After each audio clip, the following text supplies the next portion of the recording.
Bonjour à ceux qui nous rejoignent pour cette 6e et dernière étape consacrée à l'export dans After Effects mais également dans Adobe Media Encoder. Pour ceux qui étaient là à l'étape précédente, nous allons continuer sur le même projet, mais avant tout, nous allons l'enregistrer en étape numéro 6. Je fais fichier, enregistrer sous, étape numéro 6.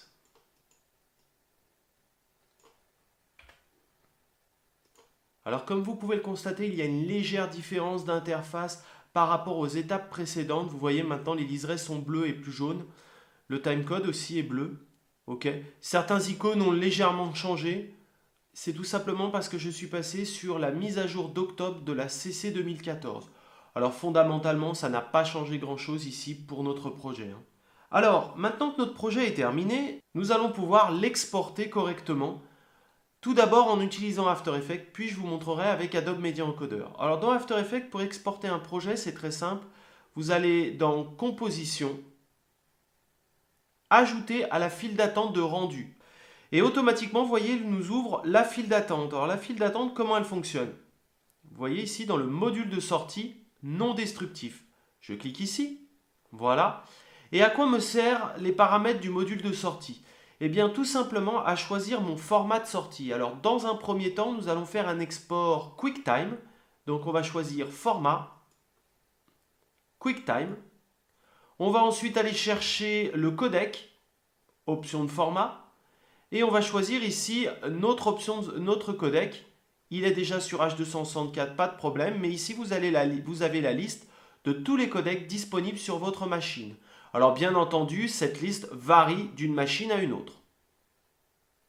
Je sélectionne H264 ici, je vais mettre la qualité maximum et je vais mettre un débit limité à 8000. J'appuie sur OK. Je vais m'intéresser au son. Pour l'instant, il va me faire un fichier non compressé, c'est-à-dire qu'il va me faire l'équivalent d'un Wave sur PC ou d'un AIF sur Mac. Donc je développe ici. Je peux lui choisir de mettre un autre codec, par exemple le AAC pour Advanced Audio Codec. J'appuie sur OK. Très bien.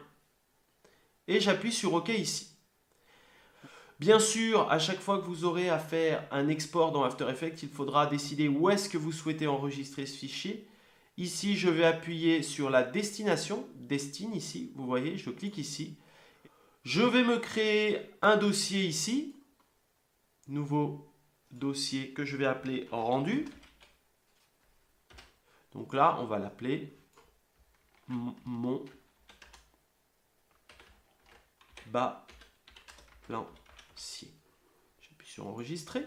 Quand les paramètres d'export sont terminés, il vous suffit tout simplement d'appuyer sur rendu ici et After Effects va se mettre à calculer le fichier demandé. Je ne vais pas le faire tout de suite parce que je voudrais vous montrer comment on fait dans After Effects pour préparer plusieurs formats d'export différents à partir d'une même composition. Donc regardez ici, je vais rajouter tout simplement un module de sortie en appuyant sur le plus ici. Voilà. Et cette fois-ci, je vais vous faire un export en suite d'images JPEG. Je me mets ici, je clique sur non destructif. Je vais dans format ici, je clique ici pour avoir le menu déroulant et je vais choisir séquence JPEG.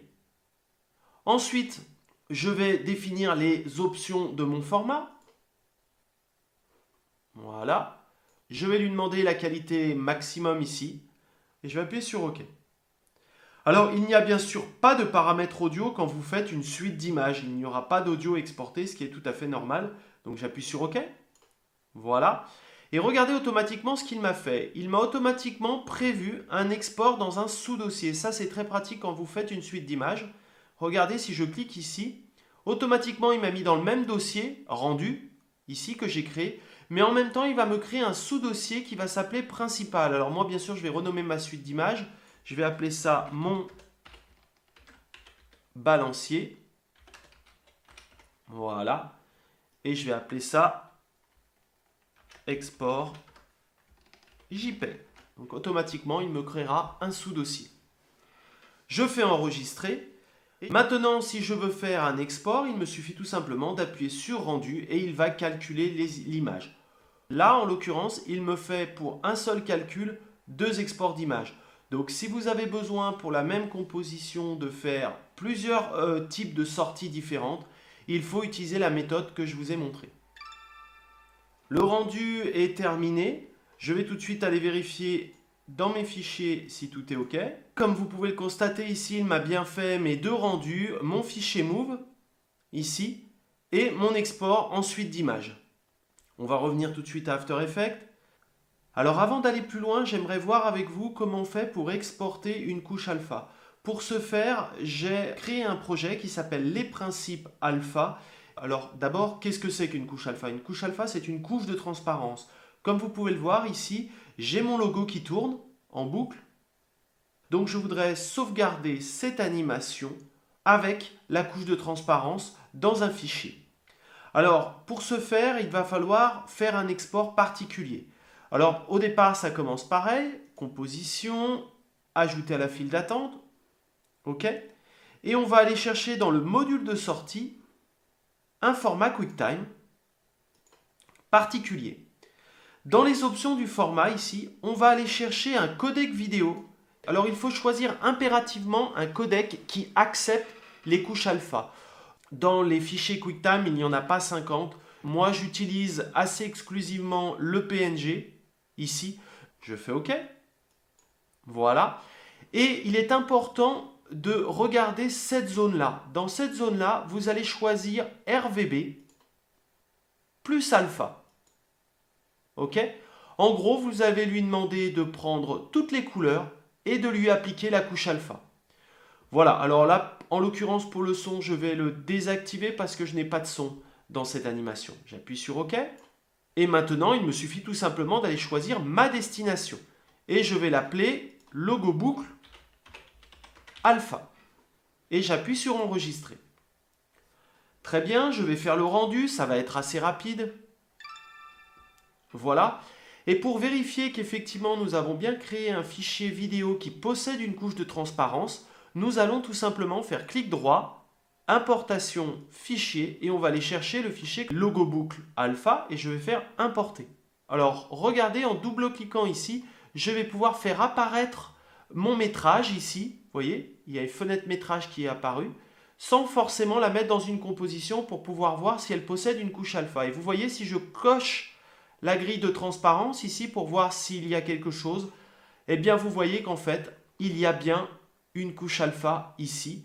Et je vais pouvoir la mettre sur n'importe quelle vidéo à l'avenir. Pour vous montrer un exemple concret, regardez ce que je vais faire. Je vais créer une composition, nouvelle composition, au format HDTV 1080-25. J'appuie ici. Voilà. Je vais lui faire une durée de, je ne sais pas moi, 5 minutes. Et je vais appuyer sur OK. Je vais renommer cette composition test logo. OK. Et je vais prendre mon logo ici en boucle. D'accord? Je vais bien sûr réduire sa taille. Je vais le mettre à 35%. Voilà. Et je vais le mettre un petit peu en haut ici. Alors ce logo, il va tourner, mais vous voyez, il ne tourne que pendant les 15 secondes de sa durée. Vous pouvez néanmoins, quand il s'agit d'un logo comme ça, lui attribuer une boucle. Alors regardez comment ça marche. Je sélectionne mon logo, je fais clic droit. Je lui demande d'interpréter le métrage principal. Voilà. Et je vais lui demander de lui faire un certain nombre de boucles. Alors moi, généralement, je vois un peu large. Je vais vers une centaine de boucles. Et j'appuie sur OK. Et regardez, tout à coup, j'ai augmenté sa durée. À partir de maintenant, regardez, si le logo a été bien fait, il va tourner en boucle éternellement. C'était un petit intermède qui nous a permis de comprendre globalement comment fonctionnait l'export en couche alpha. Nous allons maintenant revenir à notre projet et nous allons travailler ensemble l'export depuis Adobe Media Encoder. Alors pour ce faire, on peut démarrer d'After Effects de la même manière, ici, et je vais envoyer ma séquence directement dans Adobe Media Encoder en faisant Composition, Ajouter à la file d'attente d'Adobe Media Encoder. Et voilà. Nous nous retrouvons dans l'interface d'Adobe Media Encoder et il nous a importé ici, vous voyez, notre projet. Moi, ce que je voudrais, c'est l'exporter en MP4 pour le mettre sur YouTube. Le plus simple, quand vous êtes dans Adobe Media Encoder, c'est tout de suite d'aller dans votre explorateur de préconfiguration et de commencer à taper ici YouTube. En tapant YouTube, vous voyez, il va vous isoler tous les formats que YouTube utilise actuellement.